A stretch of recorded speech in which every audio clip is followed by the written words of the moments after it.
We've all dreamt of it, haven't we? The house that isn't really a house at all. It's a vessel for light, a structure that dissolves into the landscape.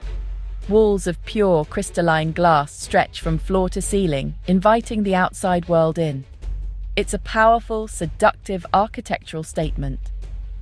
You can sit in your living room and watch the seasons change as if you were part of the forest itself. The first light of dawn spills across your floor. The drama of a thunderstorm unfolds before you, and the last embers of sunset paint your walls in gold and crimson. This is more than just a home. It's an experience, a connection to nature that is both profound and utterly captivating. The appeal is almost primal. We are drawn to light, to openness, to the feeling of freedom. A glass wall demolishes the boundary between the sanctuary of our home and the wildness of the world beyond. It promises a life lived in harmony with the environment, where the rhythm of our day is dictated by the sun's journey across the sky. I've seen countless projects where the client's primary desire is to capture a specific view, to frame a magnificent oak tree or a sweeping coastal panorama. Glass is the only material that can truly deliver on this ambition, creating a living, breathing picture that is never the same twice. It's a bold move, a testament to optimistic, forward-thinking design.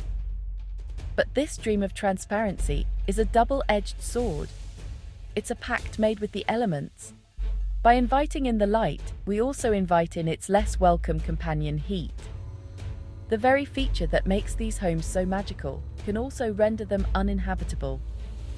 The sun, a welcome friend in the morning, can become a relentless, overbearing tyrant by midday. The beautiful, open-plan space that was so inviting at breakfast can transform into a sweltering greenhouse by lunchtime. This is the fundamental challenge of building with glass, the puzzle that every architect and homeowner must solve if they are to turn this beautiful dream into a comfortable, livable reality. I remember visiting a project on a crisp spring morning. The light was perfect, dappled and gentle, and the house felt like a masterpiece. The owners were ecstatic. I returned a few months later on a hot July afternoon. The atmosphere was completely different. The air was thick and heavy, the beautiful light had become a blinding glare, and the owners were huddled in the one small, north-facing room that offered any respite. The dream had soured. They had embraced the aesthetic of glass, but had failed to understand its science. They had built a beautiful sculpture, but not yet a home. It was a stark lesson in the importance of looking beyond the initial, seductive appeal. So, what happens when the dream meets the reality of a summer heat wave? The most common, and dare I say, the most uninspired, reaction is to reach for the air conditioning remote. We attempt to fight nature with brute force. We pump chilled air into our glass boxes, creating an artificial microclimate that is entirely divorced from the world outside. The energy bills skyrocket, the compressors hum and whir, and we sit in our hermetically sealed bubbles, congratulating ourselves on solving the problem. But have we really solved it? Or have we simply masked the symptoms of a poorly designed building? This reliance on mechanical cooling is, to my mind, a colossal failure of imagination. It's a surrender. We build these magnificent glass structures to connect with nature, only to seal ourselves off from it at the first sign of discomfort. We are essentially building very expensive, very beautiful refrigerators. The environmental cost is enormous. The energy required to cool a glass-walled building that has no passive shading strategy is staggering. It goes against every principle of sustainability, turning what should be an exemplar of modern, efficient living into a monument to energy consumption. It's a short-term fix that creates a long-term problem for our planet. Beyond the environmental impact, there is the question of comfort. Air conditioning creates a very specific kind of cold. It's a dry, sterile, and often quite aggressive coldness that can be deeply unpleasant. It doesn't feel natural. You are either too hot or too cold. forever fiddling with thermostats in a futile attempt to find a comfortable medium. True comfort isn't about achieving a specific number on a digital display. It's a more subtle, holistic feeling. It's the gentle coolness of a shaded veranda, the soft breeze that flows through an open window, the pleasant warmth of a sunbeam on a winter's day. It's about working with the climate, not against it. This is why intelligent, passive sun shading is not just an optional extra. It is absolutely fundamental to the success of any building that uses large amounts of glass. It is the crucial missing piece of the puzzle. It allows us to manage the sun's energy, harnessing its warmth when we need it, and deflecting it when we don't. It is the key to unlocking the true potential of glass architecture, allowing us to create homes that are not only beautiful and connected to nature, but also genuinely comfortable, livable, and sustainable. It's the difference between a house that works and a house that is simply a work of art. The good news is that we have an incredible armory of tools at our disposal to tame the sun. Sun shading is an ancient art, but modern technology has given us a new generation of dynamic and intelligent solutions. Forget the clumsy, fixed awnings of the past. Today's shading systems are sophisticated, responsive, and often beautiful in their own right. They are architectural elements that add another layer of depth and interest to a building's facade, a kind of kinetic sculpture that adapts to the changing conditions of the day. It's about creating a veil for the building, one that can be drawn or retracted as needed. One of the most elegant solutions is the operable louvre system. These can be horizontal or vertical blades, often made of timber, aluminium, or composite materials, that can be tilted and sometimes retracted. They are incredibly versatile. On a hot day, the blades can be angled to block the high-angle summer sun completely, casting the glass wall in deep shade while still allowing for air circulation. On a winter's day, they can be opened wide to let the low-angle sun penetrate deep into the house, providing welcome passive heating. This level of control is transformative, allowing the homeowner to fine-tune the building's performance throughout the day and the year. Then there are retractable screens and blinds. These are not your average domestic roller blinds. We're talking about high-performance external screens made from specialized fabrics that can block up to 95% of solar heat before it even hits the glass, while still maintaining the view out. When they are not needed, they retract completely into a hidden cassette, leaving the glass facade clean and unobstructed.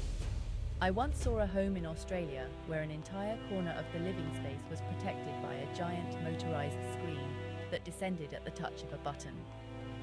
It was pure theatre, but it was also incredibly effective, creating a cool, shaded outdoor room in an instant. The most exciting projects, for me, are those that employ a layered approach. This might involve a deep, permanent roof overhang to block the highest summer sun, combined with a set of vertical timber fins to deal with the lower-angled sun in the morning and evening, and perhaps an internal layer of light-diffusing curtains for privacy and ambience. This multi-layered strategy creates a building that is incredibly responsive.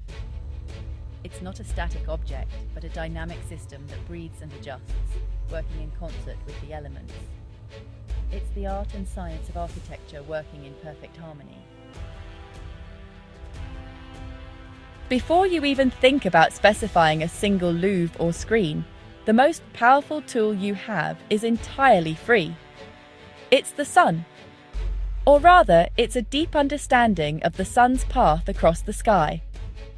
The orientation of your building is the single most important decision you will make when it comes to managing solar gain. Get it right, and you'll be working with nature. Get it wrong, and you'll be fighting a losing battle from day one. It's the first move in a complex and beautiful dance between the building and its environment. In the UK and across the Northern Hemisphere, the rules of this dance are quite clear. South-facing glass is a wonderful asset. In summer, the sun is high in the sky, so a relatively small, well-designed overhang or brise soleil can effectively shade the glass during the hottest part of the day. In winter, however, the sun is much lower. It can travel beneath the overhang and stream deep into the house, bringing with it light and, crucially, free heat. A well-orientated south-facing glazed facade is a beautifully simple and effective passive solar collector. East and west-facing glass, on the other hand, is a much trickier proposition. This is where you get the low-angle sun in the morning and the afternoon. This type of sunlight is notoriously difficult to shade with simple horizontal overhangs. The low sun just sneaks in underneath them.